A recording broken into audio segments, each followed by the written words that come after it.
kita akan memasuki tahun Ibrani, yaitu tahun Pe'al ya, saudara. Beberapa penafsir selalu mengatakannya, saudaraku, dengan tahun-tahun yang berbeda. Tapi saya bergumul dengan Tuhan di tahun Ibrani ini, tahun 5781 Tuhan, apa kira-kira rema yang terbaik untuk membangun kehidupan jemaat. Lalu saudara, saya mendapat inspirasi dari Tuhan. Kalau tahun ini, saudaraku, dari tahun kemarin, tahun kita adalah apa, saudara? Tahun apa? Siapa yang tahu dari gereja kita dalam satu tahun rema tahun, setahun dari mulai 2019 bulan 9 sampai 2020 bulan 9. Siapa yang tahu nama tahun kalender rema dalam satu tahun 2019 ke 2020? Tahun apa, Bapak Ibu Saudara? Ada yang tahu? Saya kasih bonus, saudara. Kalau saudara ada yang tahu, saya kasih beras 20 karung, saudara. Tapi dengan catatan dituhuk langsung sendiri di kepala. Saudara, ada yang tahu? Tahun rahmat Tuhan sudah datang. Haleluya, tahun rahmat Tuhan sudah datang. Tapi tahun ini, saudaraku, adalah tahun mendeklarasikan iman. Kenapa saudaraku mendeklarasikan? Karena kita perlu mulut kita berkata kepada Tuhan supaya keadaan kita berubah. Amin, saudara. Kalau hari-hari ini keadaanmu kurang membaik, sama semua. Ekonomi sekarang tidak membaik, saudara. Virus corona hari ini bukan cuma menyentuh paru-paru kita, tapi dia menyentuh dompet kita juga, saudara. Ya, dompet kita juga ikut terserang oleh virus corona. Jadi kalau semua tidak punya duit, nggak usah doakan punya uang, saudara, karena semua lagi sama-sama nggak punya uang. Tidak itu maksud saya. Deklarasikan, katakan, nyatakanlah dengan iman apa yang hari ini kau ingin Tuhan kerjakan, Tuhan ubah dalam hidup saudara. Jadi tahun ini adalah tahun mendeklarasikan iman saudara. Amin. Sambut saudara dan nyatakanlah apa yang ingin Tuhan kerjakan buat saudara. Karena itu, untuk mengawali tahun ini dalam tahun Ibrani, maka kita akan dengar satu firman Tuhan dalam Yesaya pasal 37. Ini sudah mulai direkam ya. Berarti saya buka saya buka ini biar kelihatan lebih ganteng, saudara. Ya, saya buka masker, saudara. Terima kasih Bapak Ibu Saudara yang sudah mematuhi protokol kesehatan yang bawa masker. Rata-rata semua bawa masker, tapi biar kelihatan lebih cantik, akhirnya maskernya tidak dipakai, saudara. Tidak apa-apa lah, saudara ya. Haleluya. Yesaya pasal 37. Ini mic-nya agak bagus nih, saudara. Ya, mic-nya agak bagus. Maunya Pak Naroban tiap minggu di mic-nya pakai terus, saudara. Haleluya. Ya. Haleluya. Tuhan Yesus baik. Yesaya pasal 37 ayat yang pertama sampai 14 kita baca secara berganti-gantian.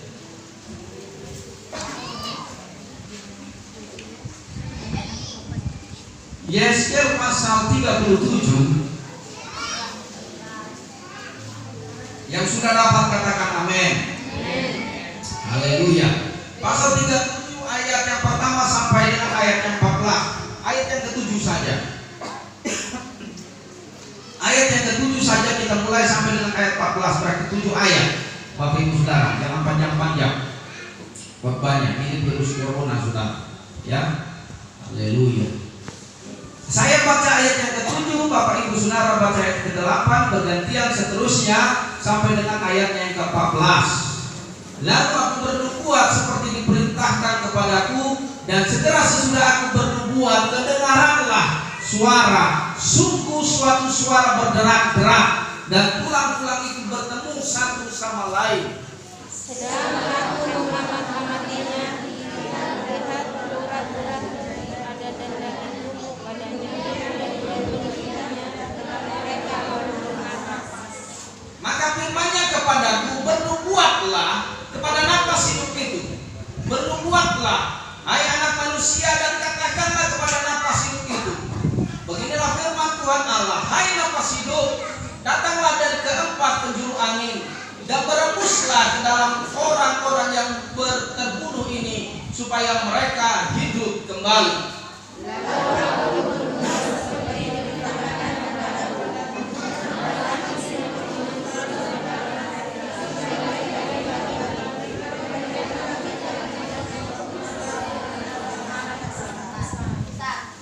yang belum selesai saya tunggu lagi 1 menit lagi.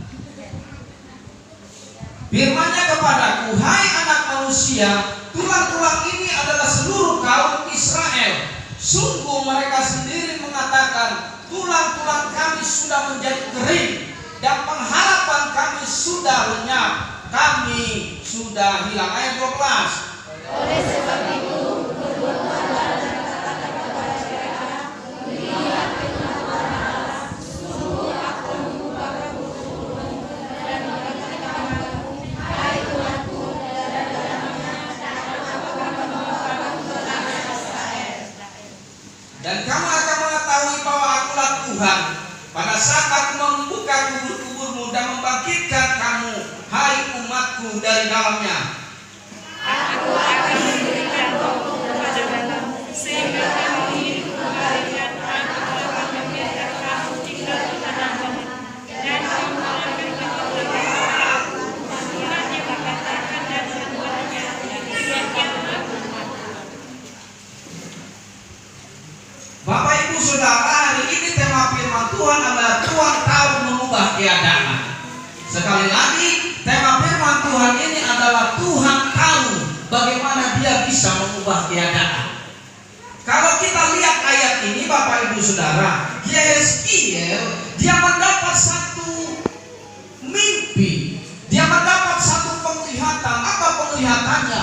Penglihatannya dia lihat seluruh kaum Israel, tentara-tentara Israel ada di satu lembah dan tinggal tulang belulang, mati. Dia kaget di dalam penglihatan itu, saudara. Dia lihat bukan lagi manusia, dia lihat bukan lagi orang, tapi dia lihat adalah tengkorak hidup, tengkorak mati, hanya tulang belulang. Lalu Tuhan ngomong sama Yeskiel, Yeskiel, bisakah itu berubah? Katanya, ya Tuhan, hanya Engkau yang tahu. Bisakah itu hidup? Ya Tuhan, hanya Engkau yang tahu. Bisakah itu bangkit kembali? Ya Tuhan, hanya Engkau yang tahu. Tapi apa kata Tuhan kepada dia? Kalau kau mau melihat itu hidup kembali, kalau kau mau lihat itu tulang-tulang yang kering tadi hidup kembali, maka bernubuatlah. Orang bernubuat pakai apa, saudara? Orang bernubuat pakai mulutnya ngomong. Bernubuat itu artinya memperkatakan sesuatu yang belum terjadi, yang kau harapkan harus terjadi dalam hidup saudara. Ngerti sampai di sini? Bernubuat adalah apa yang engkau inginkan terjadi, berubah dalam hidupmu, engkau katakan kepada Tuhan. Katakanlah hari ini engkau sakit, engkau berkata, Tuhan, sudah bertahun-tahun penyakitku nggak bisa sembuh karena dokter, tapi karena Engkaulah dokter agung, maka hari ini aku percaya aku sembuh. Itu namanya bernubuat. Jadi ngerti sampai di situ, saudara? Bukankah Tuhan bisa saja ngomong, hai tulang-tulang, bangkit, bangun, buat daging-daging urat-urat tumbuh dalam dirimu. Bisakah Tuhan ngomong begitu? Bisa, karena Dia Tuhan. Tapi kenapa Dia minta Yeskiel yang melakukan? Karena Tuhan ingin bekerja sama dengan dia. Saudara, Tuhan ingin kuasanya sempurna, tapi Dia tidak ingin bermain sendiri. Dia ingin saudara kerjasama sebagai bentuk engkau punya komitmen supaya Tuhan mengubah keadaan saudara. Jadi hari ini tema firman Tuhan adalah Tuhan tahu mengubah keadaan, termasuk virus corona. Bapak bilang tadi, kita ini tidak boleh meminta keadaan ini pulih. Saya tidak bilang meminta keadaan seluruh internasional dunia ini pulih, karena semua dalam kontrol dan kendali Tuhan. Tapi mintalah ketika kau punya masalah dan pergumulan, Dia beri kekuatan dan pertolongan buat saudara. Apa yang hari ini kau harapkan dari Tuhan? Apa yang hari ini kau rindukan dari Tuhan? Apa yang hari ini kau doakan setiap hari dari Tuhan? Mulailah katakan dengan perkataan iman. deklarasikan dan nyatakan. Karena Tuhan ingin bukan cuma dia yang bekerja, tapi saudara ikut terlibat ambil bagian di dalam kuasa Tuhan. Amin saudara. Jadi Bapak Ibu Saudara, tema firman Tuhan hari ini untuk tahun 2019 bulan 9 sampai kepada 2021 bulan 9. Mari mendeklarasikan iman saudara. Cuma ngomong kan enak saudara. Tuhan cuma ingin ngomong buat saudara minta. Coba tinggal ngomong saja kata Tuhan.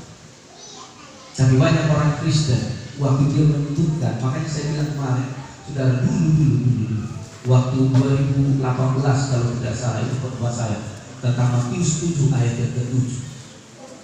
Mintalah maka akan diberikan kepada orang. Minta pakai apa saudara? Orang minta pakai duit.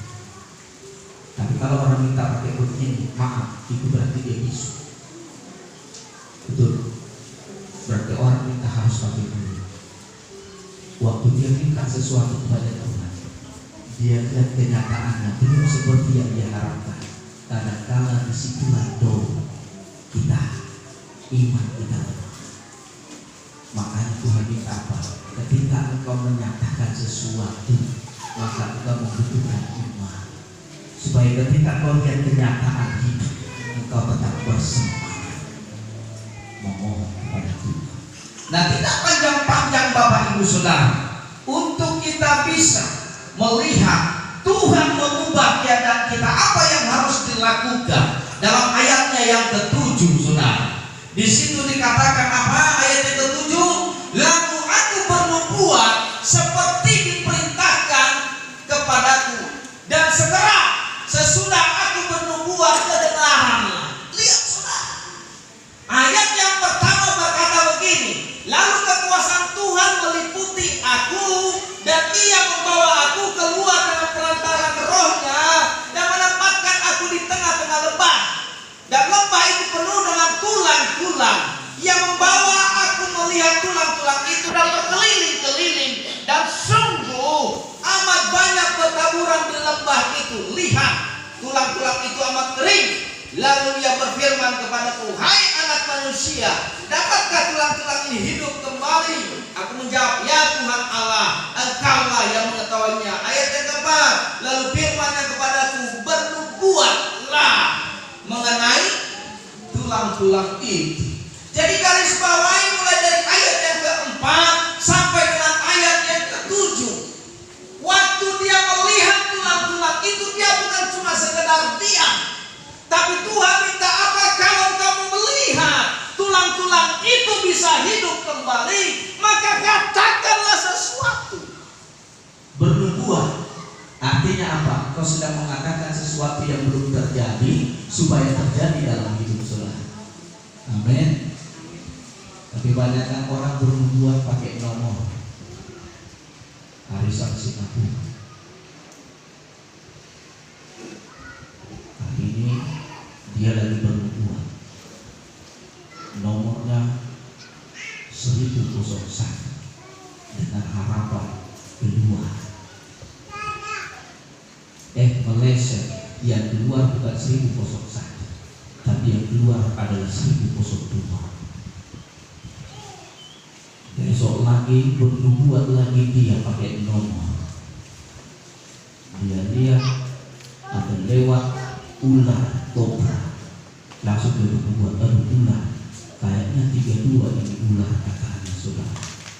Dia bernubuat lagi di nomor tersebut dan berharap kenyataan terjadi.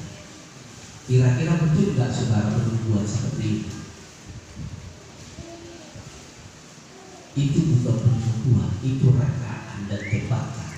Kalau dapat puji Tuhan, kalau tidak dapat ya puji Gusti. Saudara, dia bilang begini, apa yang membuat tulang-tulangmu menjadi kering? Apa yang membuat keadaanmu seperti tulang belulang yang tidak punya semangat? Apa yang membuat sepertinya rumah tanggamu mati, tidak punya tanda-tanda kehidupan? Di situ dia berkata, katakan sesuatu. Bernubuatlah terhadap keadaan. Dia minta saudara katakan sesuatu. Saudara sudah tahu ini hidup susah, tapi engkau malah mengeluh. Saudara tahu keadaanmu ini morat-marit, tapi engkau mengeluh. Mana lebih bagus saudara? Mengeluh saudara tapi nggak dapat apa-apa daripada saudara bernubuat dan Tuhan bekerja sesuai dengan perkataanmu. Cuma tinggal memperkatakan saja, tapi kita sedang oh iya. Ayo kau naik naik. Apa benar yang dibilang? Coba saudara, kalau Yeskiel waktu itu dia bilang, Tuhan apa mungkin sih tulang-tulang ini hidup kembali? Aku yang ngomong, kalau Tuhan yang ngomong masih mending. Iya nggak saudara? Kalau Tuhan yang ngomong ya semuanya terjadi. Dia Tuhan, dia maha besar, dia punya kuasa dan sebagainya. Tapi yang ngomong ini bukan Tuhan saudara. Yang ngomong ini Yeskiel. Dia bilang apa? Yeskiel, katakan kepada tulang-tulang itu. Dia tinggal ngomong, hai tulang-tulang, aku mau supaya engkau hidup. Lalu ayat yang kedua berkata apa? Setelah dia bernubuat, maka tulang-tulang itu mulai menunjukkan tanda-tanda kehidupan. Apa yang hari ini sudah sepertinya dalam hidup saudara? Mungkin engkau punya usaha, selama ini engkau sudah usahakan semuanya, tapi sepertinya mati, nggak ada harapan. Saya mau katakan kepada saudara, boleh orang tidak punya pengharapan, tapi saudara harus tetap berharap kepada Tuhan. Amin saudara. Apa yang kau usahakan dari kenubuatan sudah kuusahakan. Semua usaha daya kami sudah kami lakukan. Tuhan tinggal ngomong, kau bernubuat terhadap keadaan. Gampang tak saudara? Cuma ngomong begitu? Gampang. Tapi kenapa orang Kristen ragu untuk mau memperkatakan?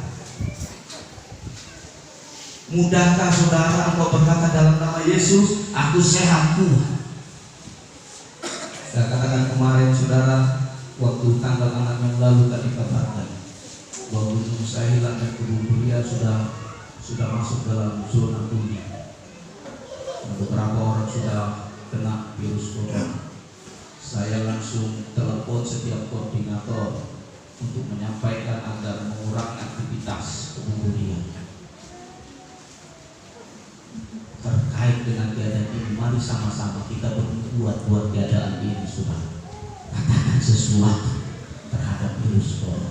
Kalau memang dia dari Tuhan, kita minta kepada Tuhan setiap jiwa-jiwa diberikan kekuatan untuk menghadapi menjalani keadaan. Saudara. Jadi dia minta untuk Tuhan tahu, supaya kita tahu Tuhan mengubah keadaan kita. Lihat keadaanmu dan mulai katakan sesuatu. Jangan diam, jangan menangis. Ketika Musa saudaraku melihat di depan laut, di belakang siapa saudaraku? Tentara Firaun. Orang Mesir sudah ketakutan. Takut saudara. Maju ke depan tidak bisa berenang, mati. Mundur ke belakang dibunuh karena mereka bukan tentara. Tapi apa kata Tuhan kepada Musa? Ngapain kau diam Musa? Katakan sesuatu kepada laut itu, maka laut itu akan terbelah. Banyak kan kita diam, menangis kalau berbuat. Melawan tanah tulang. Entah ngapain Musa. Kalau yang anak muda lagi putus cinta dia cukup sekali. Aku merasa yang berbuatnya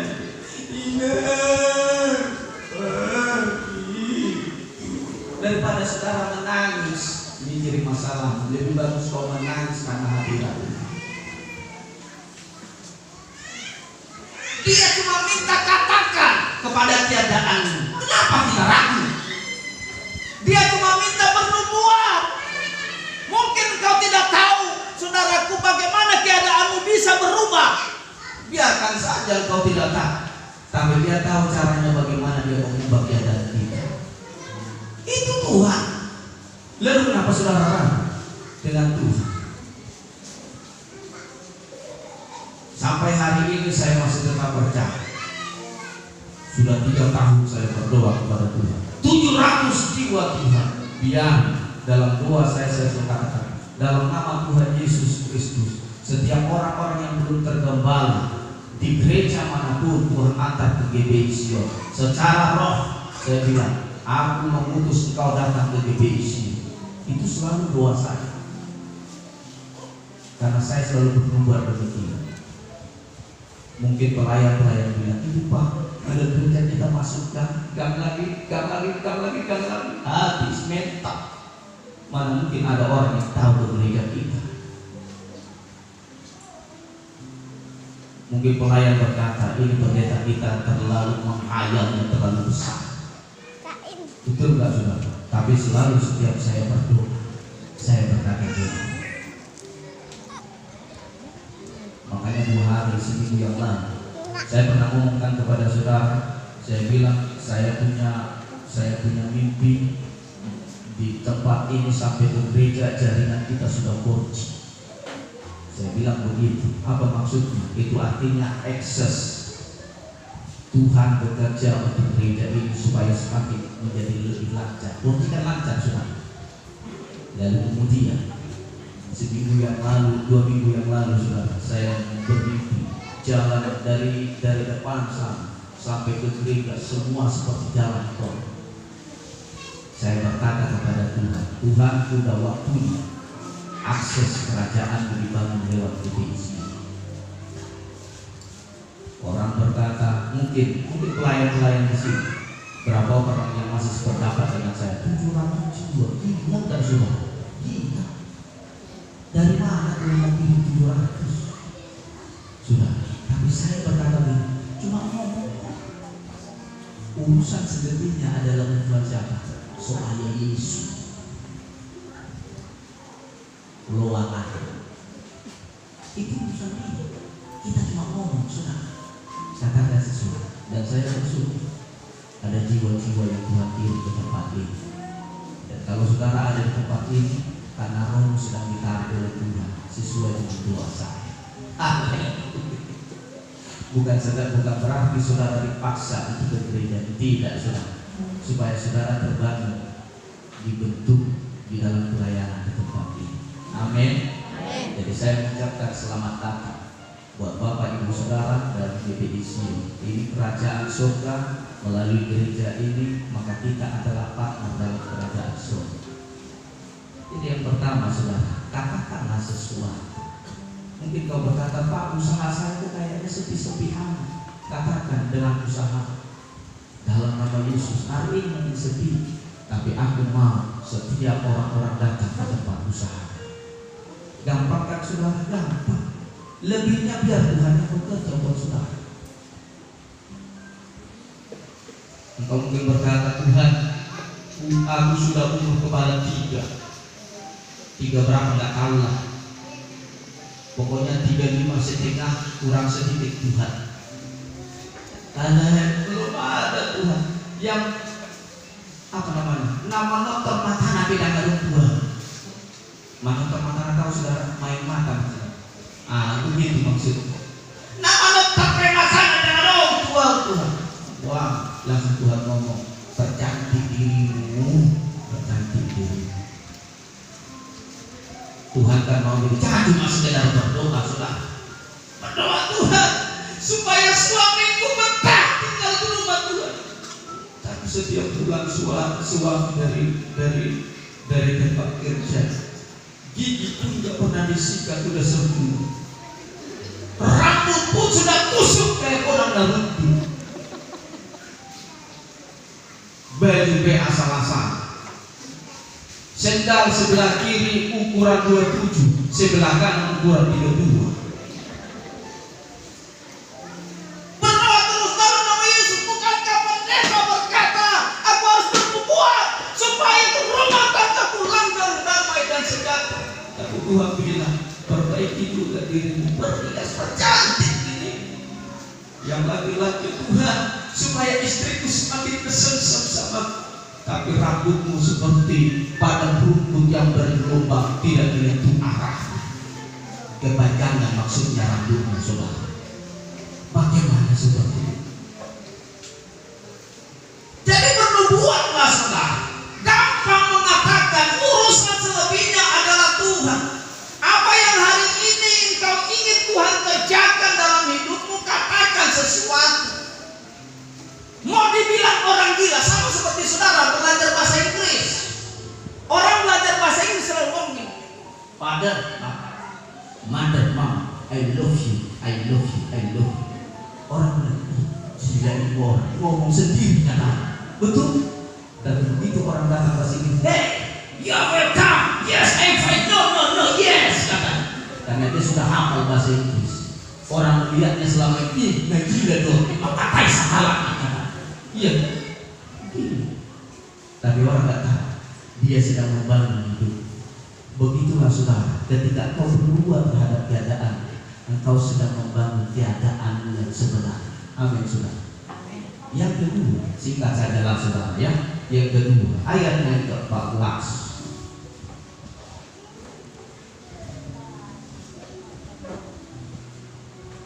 Karena kita nanti perjamuan kudus. Sebelum perjamuan kudus nanti saya minta pelayan tolong pokoknya kasih nampak, jangan dipegang. Biarkan yang ambil satu-satu, jangan di luar. Saudara, pastikan saudara kalau tadi saudara masuk sudah pakai hand sanitizer. Ya, jadi mengingatkan saja. Yang kedua, saudara, ayat yang ke-14 yuk sama-sama karena ini ayat terakhir. Singkat saja saudara ya, saya katakan. Saya khotbah hanya 30 menit sampai 30 menit. Ayat yang ke-14 sama-sama kita baca. 1, 2 dan 3. Aku akan memberikan rohku ke dalammu sehingga kamu hidup kembali dan aku akan mengirimkan kamu ke dalammu.